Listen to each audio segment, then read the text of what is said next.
Guys எனக்கு ஜுகி ஸ்பீல ஒரு சூப்பரான தோசைக்காய் மோர் குழம்பு எப்படி செய்யறதுன்னு பார்க்கலாம் வாங்க.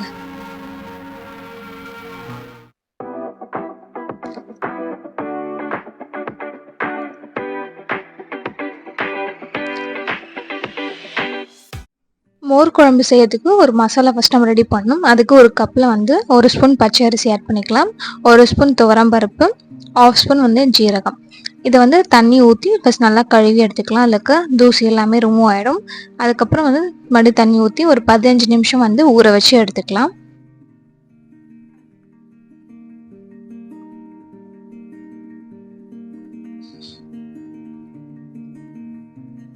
இப்போ 15 ஆனதுக்கப்புறம் இது ஒரு மிக்சி ஜாருக்கு வந்து மாற்றிக்கலாம். இது கூட வந்து 4 ஸ்பூன் வந்து துருவன தேங்காய், 2 பச்சை மிளகா உடச்சி ஆட் பண்ணிக்கிறேன், 2 பல்லு பூண்டு, ஒரு சின்ன துண்டு இஞ்சி, இதெல்லாம் போட்டு நல்லா வந்து ஸ்மூத்தான பேஸ்ட்டை வந்து நம்ம அரைச்சி எடுத்துக்கலாம்.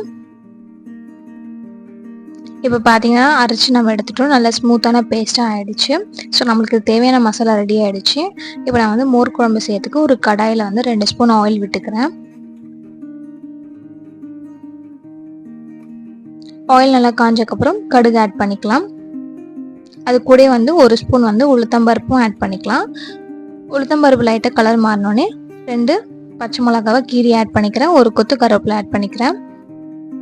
அப்புறம் இது கூட வந்து நம்ம கட் பண்ணி வச்சுருக்க பொடிசாக தோசைக்காய் இல்லை எல்லோ குக்கும்பர் கூட சொல்லுவாங்க, அதை நம்ம ஆட் பண்ணிக்கிறோம். அது கூட வந்து மஞ்சத்தூள் போட்டு நல்லா அதை மிக்ஸ் பண்ணி விட்டுக்கலாம்.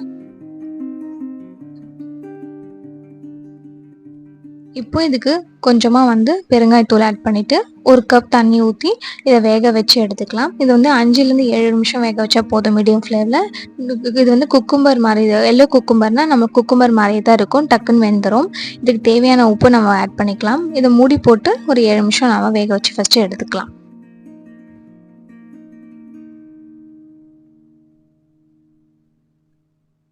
இப்போ 7 நிமிஷத்துக்கு அப்புறம் பார்த்தீங்கன்னா நமக்கு வந்து தோசைக்காய் நல்லா வந்து வெந்துருச்சு. இப்போ வந்து இது கூட நம்ம அரைச்சி வச்சுருக்க மசாலா பேஸ்ட்டை வந்து ஆட் பண்ணிக்கலாம். ஆட் பண்ணிவிட்டு நம்ம கொஞ்சம் பொறுமையாக கலரி விட்டுக்கலாம். இது வந்து திக்காக ஆரம்பிக்கும், ஒரு மாதிரி க்ரீமி கன்சிஸ்டன்சி வந்து நமக்கு கிடைக்கும். அந்த பச்சை வாசனை போகிற அளவுக்கு நம்ம அதை நல்லா குக் பண்ணி எடுத்துக்கலாம்.